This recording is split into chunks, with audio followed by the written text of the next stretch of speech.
Jadi saya akan menjelaskan tentang pengertian benda sebagai jaminan. Benda sebagai jaminan adalah harta kekayaan milik debitur yang digunakan untuk menjamin pelunasan suatu utang kepada kreditur. Nah, apabila debitur itu tidak memenuhi kewajibannya atau melakukan wan prestasi, maka kreditur berhak mengeksekusi benda tersebut untuk melunasi piutang. Nah, menurut hukum perdata Indonesia itu sendiri, jaminan memiliki hubungan yang erat dengan perjanjian utang piutang. Nah, jaminan tersebut memberikan rasa aman dan kepastian hukum bagi kreditur bahwa utangnya itu dapat dilunasi.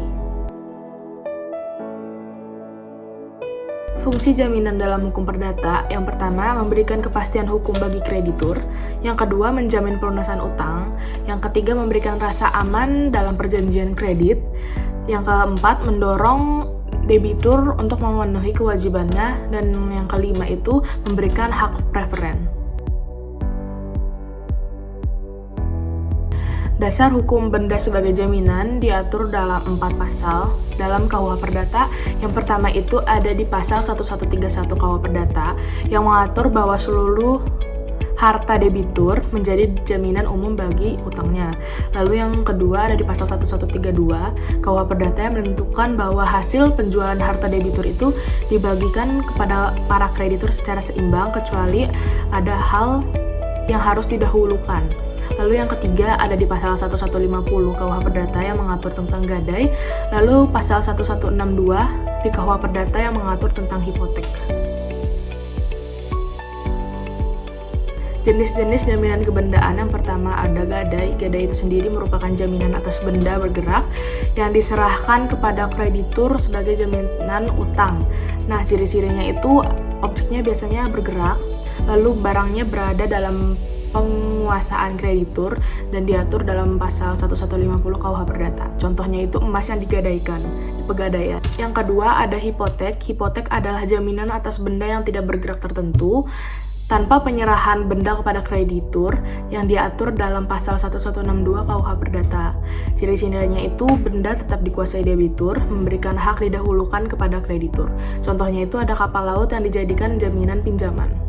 Yang ketiga itu ada hak tanggungan. Jadi hak tanggungan itu sendiri adalah jaminan atas hak atas tanah untuk pelunasan utang tertentu yang diatur dalam Undang-Undang Nomor 4 Tahun 1996. Ciri-cirinya itu objeknya itu berupa tanah dan bangunan dan itu harus didaftarkan. Contohnya itu rumah dijadikan jaminan KPR di bank. Yang keempat adalah fidusia. Fidusia itu sendiri merupakan jaminan atas benda bergerak di mana benda tersebut masih dikuasai oleh debitur dan diatur dalam Undang-Undang Nomor 42 Tahun 1999. Ciri-cirinya barang tetap digunakan oleh debitur dan harus dibuat dengan akta notaris dan didaftarkan. Contohnya itu mobil kredit pada leasing. Jaminan fidusia menurut Undang-Undang Nomor 42 Tahun 1999 adalah hak jaminan atas benda bergerak baik yang berwujud maupun yang tidak berwujud sehubungan dengan hutang piutang antara debitur dan kreditur. Jaminan fidusia diberikan oleh debitur kepada kreditur untuk menjamin pelunasan hutang. Karakteristik jaminan fidusia bersifat asesoir, yaitu mengikuti perjanjian pokok sebagaimana prinsip umum hukum perikatan dalam pasal 1320 KUH Perdata dan ketentuan bahwa hapusnya perikatan pokok mengakibatkan hapusnya perjanjian tambahan. Yang kedua ada bersifat preferen, artinya memberikan posisi yang lebih diutamakan kepada kreditur.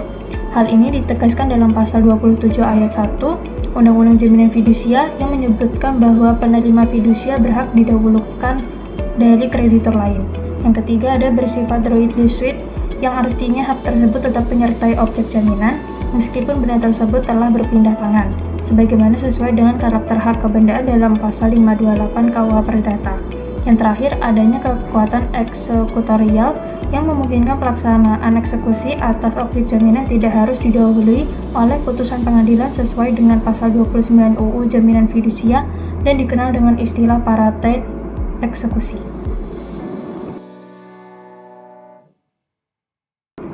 Untuk objek jaminan fidusia sendiri ada 3. Yang pertama, benda bergerak berwujud, contohnya seperti mobil, motor, alat berat, atau mesin produksi. Yang kedua, benda bergerak tidak berwujud, contohnya piutang usaha atau hak kekayaan intelektual atau HKI. Yang terakhir ada benda tidak bergerak tertentu, contohnya seperti bangunan yang tidak dapat dijadikan objek hak tanggungan bangunan di atas tanah yang statusnya bukan hak milik. Hak dan kewajiban debitur dan kreditur. Dari pertama yang ada debitur, yaitu pemberi fidusia, haknya tetap menguasai dan menggunakan benda jaminan untuk kegiatan usaha. Untuk kewajibannya sendiri, merawat, menjaga benda jaminan agar tidak rusak atau hilang, dan wajib menyerahkannya jika dieksekusi. Untuk kreditur atau penerima fidusia, haknya ada mengawasi benda jaminan, menjualnya jika debitur uang prestasi, dan memiliki hak didahulukan atas kreditur lain dalam pelunasan piutang. Untuk kewajibannya ada memberitahu kantor pendaftaran fidusia jika jaminan hapus penjualan benda jaminan baru boleh dilakukan setelah 1 bulan pemberitahuan tertulis dan diumumkan di minimal 2 surat kabar. Wajib mengembalikan kelebihan hasil eksekusi kepada pemberi fidusia jika melebihi nilai jaminan. Lalu juga ada mekanisme pembebasan jaminan fidusia, yaitu pembuatan akta notaris. Perjanjian jaminan wajib dibuat oleh notaris secara resmi. Lalu, yang kedua, pendaftaran resmi. Jaminan didaftarkan ke Kementerian Hukum dan HAM secara daring. Yang terakhir ada penerbitan sertifikat. Keluar sertifikat resmi yang memberi hak eksekusi langsung jika debitur gagal bayar. Latar belakang perkara. Pemohon adalah pasangan suami istri, yaitu Apriliani Dewi sebagai pemohon 1 dan Surya Agung Prabowo sebagai pemohon 2, warga Bekasi yang berkedudukan sebagai debitur dalam perjanjian fidusia kendaraan dengan PT Astra Sedaya Finance sebagai kreditur. Kreditur melakukan penarikan paksa kendaraan tanpa putusan pengadilan, menyandarkan tindakan tersebut pada pasal 15 ayat 2 dan ayat 3 Undang-Undang Jaminan Fidusia yang memberikan kreditur hak eksekusi langsung. Meskipun sebelumnya Pengadilan Negeri Jakarta Selatan menyatakan tindakan tersebut sebagai perbuatan melawan hukum, kreditur kembali melakukan penarikan pada Januari 2019. Hal itu yang mendorong para pemohon mengajukan permohonan ke Mahkamah Konstitusi pada tanggal 15 Februari 2019. Norma yang diuji adalah pasal 15 ayat 2 Undang-Undang Jaminan Fidusia yang memuat frasa, kekuatan eksekutorial, dan sama dengan putusan pengadilan yang berkekuatan hukum tetap, yang dalam praktik dimaknai sebagai hak kreditur mengeksekusi objek fidusia secara langsung tanpa melalui pengadilan. Pasal 15 ayat 3 memuat frasa cedera janji yang dalam praktik memberi kreditur kewenangan untuk menentukan sendiri secara sepihak kapan debitur dianggap uang prestasi. Kronologi singkat, yaitu pada tanggal 25 November 2016 penerbitan sertifikat jaminan fidusia. Kemudian sejak Agustus 2017 keterlambatan pembayaran angsuran, yaitu pemohon 2 tidak membayar tagihan sesuai dengan jadwal. Di 2018 gugatan perbuatan melawan hukum di Pengadilan Negeri Jakarta Selatan, pemohon mengajukan gugatan terhadap PT Astra Sedaya Finance, Idris Hutapea, M. Halomuan Tobing, dan Otoritas Jasa Keuangan. Kemudian pengadilan mengabulkan gugatan sebagian melalui putusan nomor 340/PDT-G/2018/PN Jakarta Selatan. Kemudian pada tanggal 11 Januari 2019, penarikan ulang objek fidusia oleh kreditur, putusan pengadilan telah menyatakan tindakan kreditur sebagai PMH. Kreditur tetap kembali melakukan penarikan dengan dasar pasal 15 ayat 2 dan ayat 3 Undang-Undang Jaminan Fidusia. Pada tanggal 15 Februari 2019, pengajuan permohonan ke Mahkamah Konstitusi.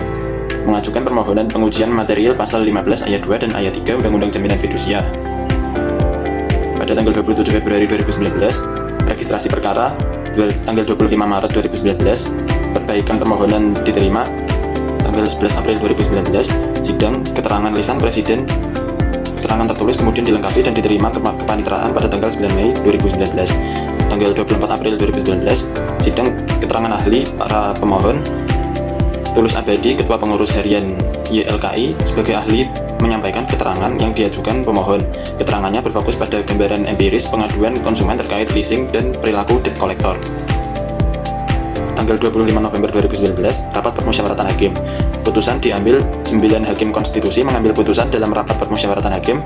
Mahkamah mengabulkan permohonan para pemohon untuk sebagian dengan menyatakan frasa-frasa yang diuji inkonstitusional bersyarat. Nah, pada bagian ini saya akan menjelaskan mengenai pertimbangan hakim dalam putusan Mahkamah Konstitusi nomor 18 tahun 2019 yang berkaitan dengan pelaksanaan jaminan fidusia. Sebelum adanya putusan ini, dalam praktiknya, perusahaan leasing sering melakukan penarikan kendaraan yang menjadi objek jaminan fidusia ketika debitur terlambat bayar angsuran. Hal tersebut dilakukan karena sertifikat jaminan fidusia dianggap memiliki kekuatan eksekutorial yang memungkinkan kreditur mengeksekusi objek jaminan tanpa harus terlebih dahulu mengajukan gugatan ke pengadilan. Namun, Mahkamah Konstitusi melihat bahwa dalam praktiknya sering muncul sebuah permasalahan. Tidak semua debitur mengakui bahwa dirinya telah melakukan wan prestasi atau pelanggaran perjanjian. Ada kalanya debitur merasa belum menunggak, masih dalam proses negosiasi pembayaran, atau terdapat perbedaan mengenai jumlah utang yang harus dibayarkan.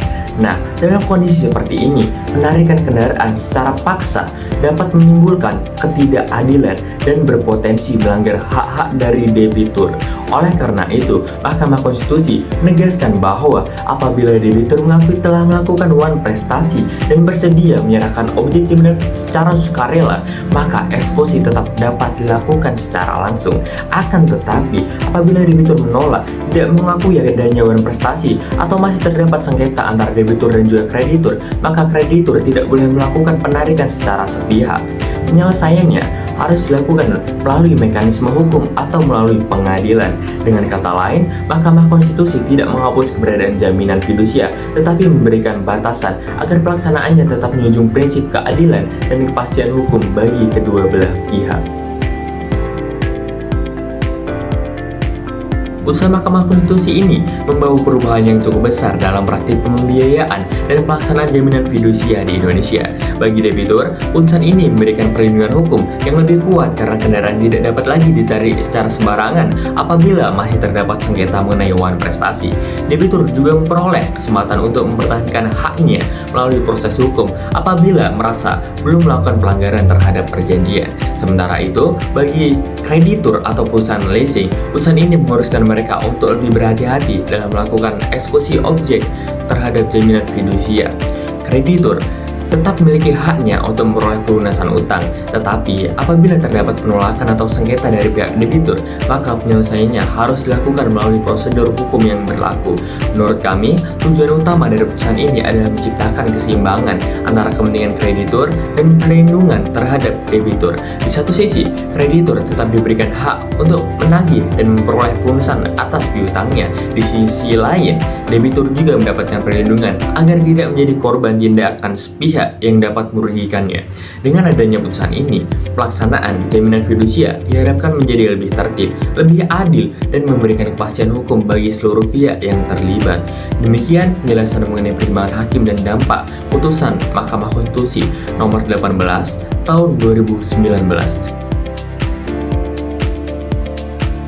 Kelompok kami menilai bahwa putusan MK nomor 18/PUU XVII/2019 merupakan sebuah langkah penting untuk memberikan perlindungan hukum yang jauh lebih seimbang antara pihak debitur dan kreditur dalam ranah perjanjian jaminan fidusia.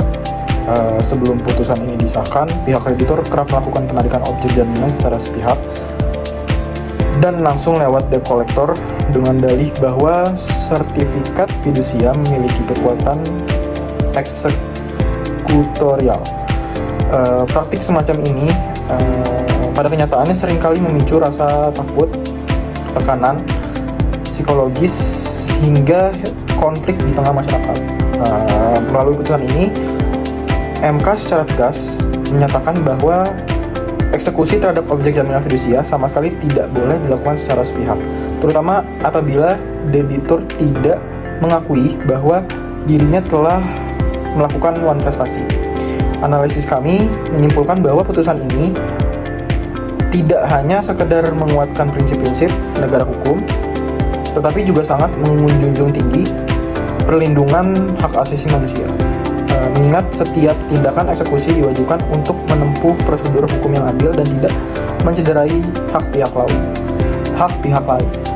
Dengan kata lain, putusan ini menunjukkan bahwa hukum harus dapat memberikan rasa keadilan, bukan hanya memberikan kepastian bagi kreditur, tapi juga menghadirkan perlindungan nyata bagi debitur.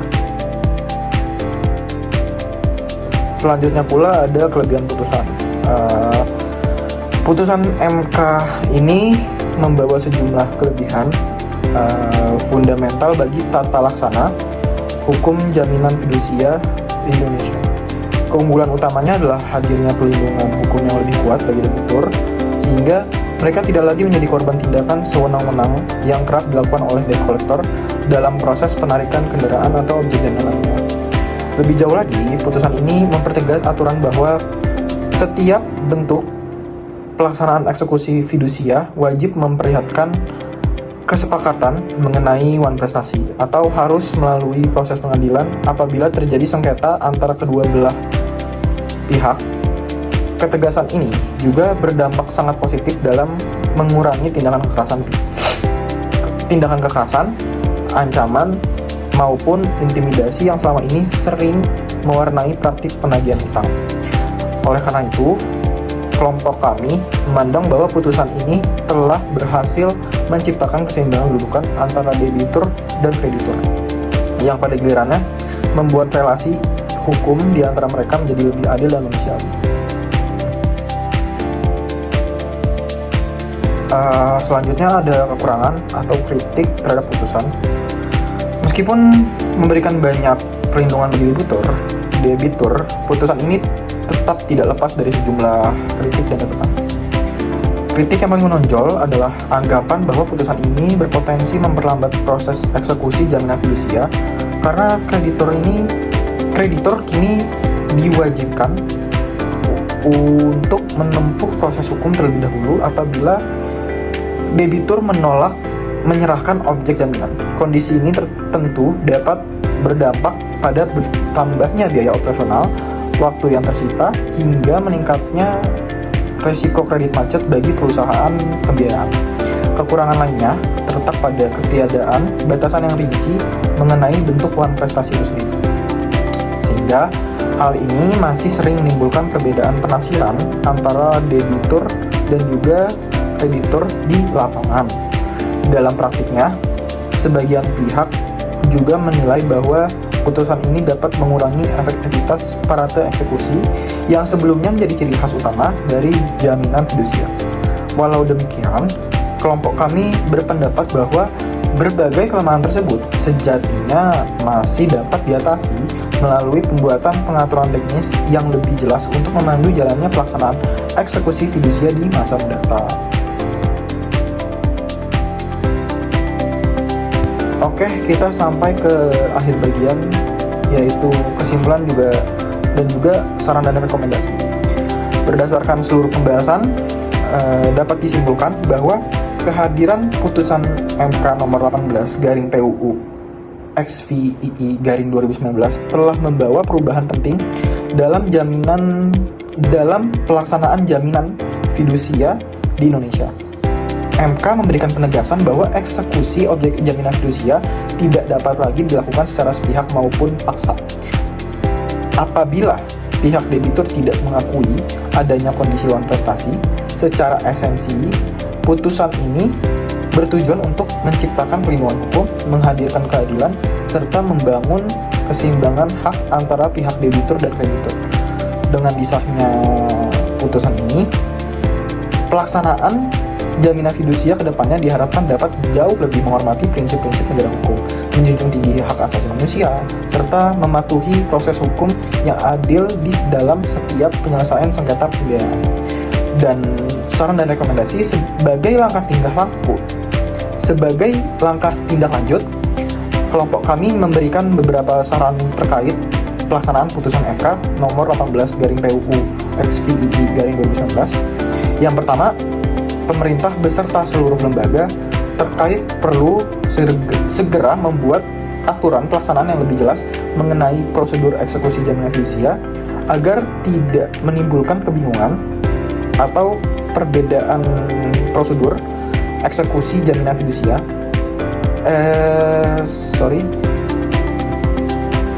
Perbedaan penafsiran di lapangan, kebingungan atau perbedaan penafsiran di lapangan.